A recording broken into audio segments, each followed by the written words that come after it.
Bienvenidos a Noticias del Agro en su edición de resumen semanal. Mi nombre es Karen Iterán y de inmediato veamos las informaciones que marcaron pauta esta semana.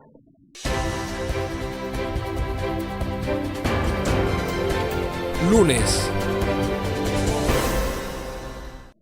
El Instituto Interamericano de Cooperación para la Agricultura fue acreditado por el Fondo Verde para el Clima para implementar proyectos financiados por su cartera crediticia. El organismo hemisférico sostiene que esta acción le permitirá acceder a recursos que apoyen iniciativas de adaptación y resiliencia climática de la agricultura en el continente.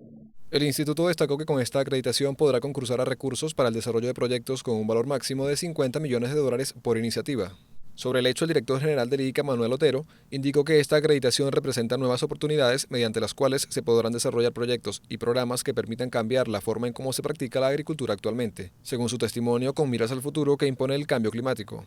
Al momento, el IICA tiene aprobados y en etapa de implementación 2 proyectos en modalidad preparatoria financiados por el fondo que procuran beneficiar a 17 países de América Latina y el Caribe. Dichas iniciativas hacen foco en temas medioambientales y en la recuperación del sector agroalimentario post-COVID-19. El Fondo Verde para el Clima es una organización que busca contribuir con los esfuerzos de la comunidad internacional para combatir el cambio climático, siguiendo como guía la Convención Marco de las Naciones Unidas respecto al tema. De acuerdo con el Programa Mundial de Alimentos de las Naciones Unidas, la inseguridad alimentaria aguda se ha disparado un 40% este año. La agencia destaca como factores responsables al cambio climático y la pandemia principalmente.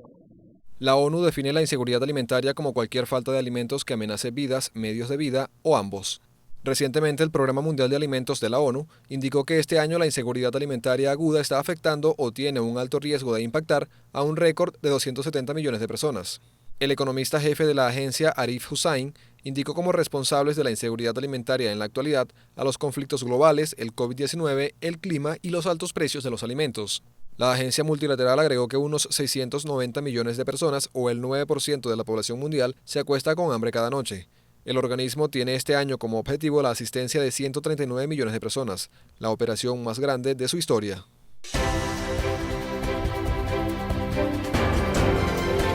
Martes. Revisamos información comercial en la región y nos fijamos de momento en Guatemala, ya que ese país elevó sus exportaciones de productos del agro hacia España, pese a los inconvenientes logísticos por la pandemia. Revisemos. En diálogo con la agencia F Agro, el consejero económico y comercial de España en Guatemala, Bernardo de Lisor, indicó que la relación entre ambas naciones es clave y citó un acuerdo de asociación firmado entre Centroamérica y la Unión Europea en 2013, el cual, según su testimonio, ha propiciado que el comercio haya crecido un 67%, alcanzando un valor de más de 400 millones de euros, desde una cifra inferior a los 250 millones. Las mercancías más exportadas en 2020 desde Guatemala hacia España fueron los productos del mar y aceite de palma, que representan el 80% del total de los envíos al país europeo. El funcionario español detalló que en el caso del aceite de palma, su exportación a España pasó de poco más de 6 millones de euros en 2017 a más de 112 millones de euros en 2020. Siguiendo con el repaso de las actividades comerciales en la región, tenemos que Colombia alcanzó en mayo el volumen prepandemia en el ramo de las agroexportaciones. Veamos en detalle.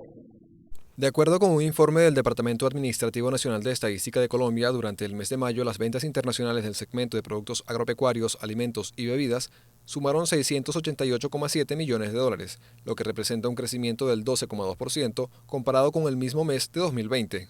La entidad detalló que el alza en los envíos se explica por el aumento en las exportaciones de flores y follaje cortados, el cual tuvo un aumento anual de 48,3%. En el caso de las exportaciones de banano fresco o seco, presentaron una disminución respecto al año 2019 de 22%. Sobre el desempeño de las agroexportaciones entre los meses de enero a mayo, la dependencia explicó que tuvieron un aumento de 16,7% frente a los primeros 5 meses de 2019. El departamento tomó como referencia el año 2019 por tratarse del periodo previo a la pandemia.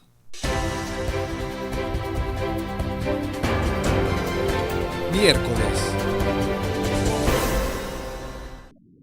En Perú, el Ministerio de Desarrollo Agrario y Riego anunció que los productores peruanos de aguacate podrán exportar material de propagación de aguacate a Guatemala. Veamos los detalles. La información fue comunicada tras una visita técnica de representantes del Ministerio de Agricultura, Ganadería y Alimentación de Guatemala. Los funcionarios del país centroamericano evaluaron la calidad fitosanitaria de las plantaciones proveedoras del material de propagación de esta planta. El acuerdo se suma, según indicaron, a los que establecieron con Colombia, Ecuador y países de la Unión Europea, que ya realizan importaciones de semillas y yemas de aguacate desde Perú. La autoridad indicó que, entre otros, los requisitos claves que existen para exportar dichos productos a Guatemala, está considerado que las plantas de donde se extraen las yemas y las semillas estén libres de avocado sunblotch, enfermedad conocida como mancha del sol en el árbol de aguacate.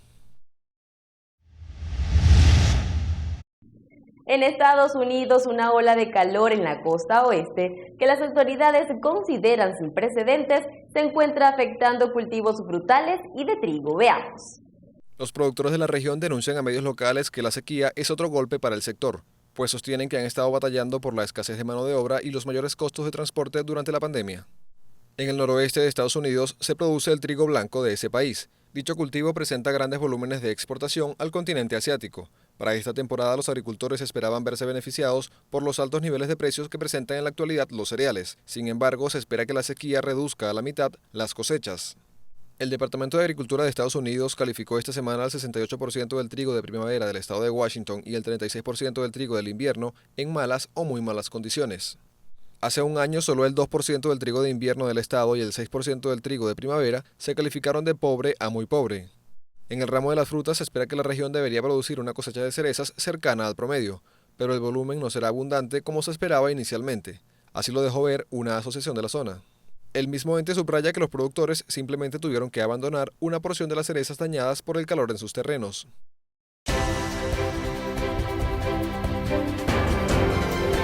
Jueves. Ahora revisamos información comercial en Norteamérica, ya que el representante comercial de Estados Unidos solicitó a México que permita el ingreso de las exportaciones de papa estadounidense. Veamos los detalles a continuación. El pasado 28 de abril, la Suprema Corte de Justicia de México falló a favor del ingreso de la papa estadounidense al territorio mexicano. Sin embargo, productores estadounidenses han manifestado a su gobierno que México mantiene aún barreras en las exportaciones de papa a ese mercado. Es por ello que la representante comercial de Estados Unidos, Katherine Tai, preguntó vía comunicado sobre el estado de la expansión del acceso de las papas frescas estadounidenses en todo México. En 2003, Estados Unidos y México firmaron el Acuerdo de Acceso a la Papa de Stock de Mesa, que proporcionó un proceso para permitir el acceso de la papa estadounidense a todo México durante un periodo de 3 años. Sin embargo, México se ha negado a seguir adelante con la implementación del acuerdo, citando detecciones de plagas en los envíos. Por otra parte, la embajadora Tai también enfatizó la importancia de que México reanude de inmediato la autorización de productos biotecnológicos. Autoridades de Perú anunciaron que solicitaron al Servicio de Inspección de Salud Animal y Vegetal del Departamento de Agricultura de Estados Unidos que autorice la importación de pitahaya fresca. Veamos. Vía comunicado, la agencia estadounidense dijo que ha elaborado un documento de evaluación de riesgo de plagas que describe las potenciales plagas asociadas con el producto. La agencia sostiene que comparte los borradores de las evaluaciones de riesgo de plagas para determinar si las partes interesadas tienen información que podría llevarlos a revisar el borrador de la evaluación antes de identificar las mitigaciones del riesgo de plagas y proceder con el proceso de aprobación de la importación de productos básicos. El borrador de la evaluación del riesgo de plagas para la pitahaya fresca estará disponible para revisión y comentarios hasta el 23 de agosto del 2021.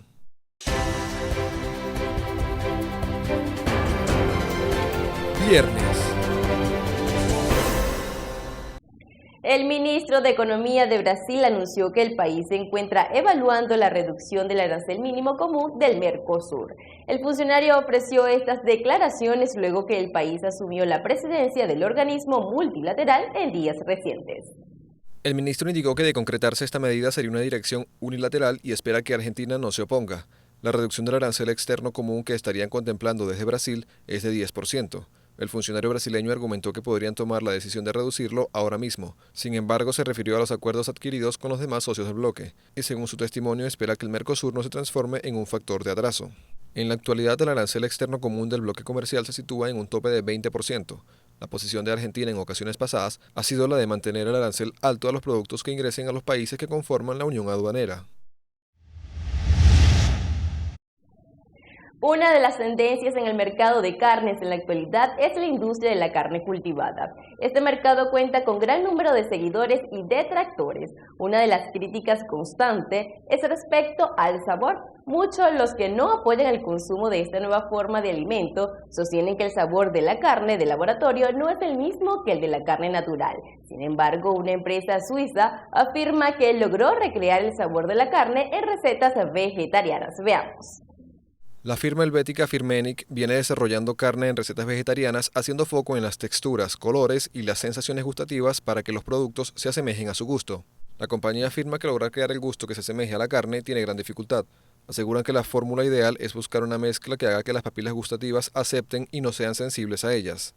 Los expertos se basan en una biblioteca de ingredientes que van a componer los sabores y hacer cientos de combinaciones posibles con ayuda de la inteligencia artificial. Los algoritmos permiten que se revisen los sabores y también integrar las preferencias de los consumidores. Así encuentran las combinaciones de ingredientes que pasan a ser probados en la cocina por un chef. La empresa es de los principales fabricantes de aromas en el mundo. Presta asesoría a empresas emergentes y a gigantes de la alimentación que se encuentran interesados en este mercado en expansión.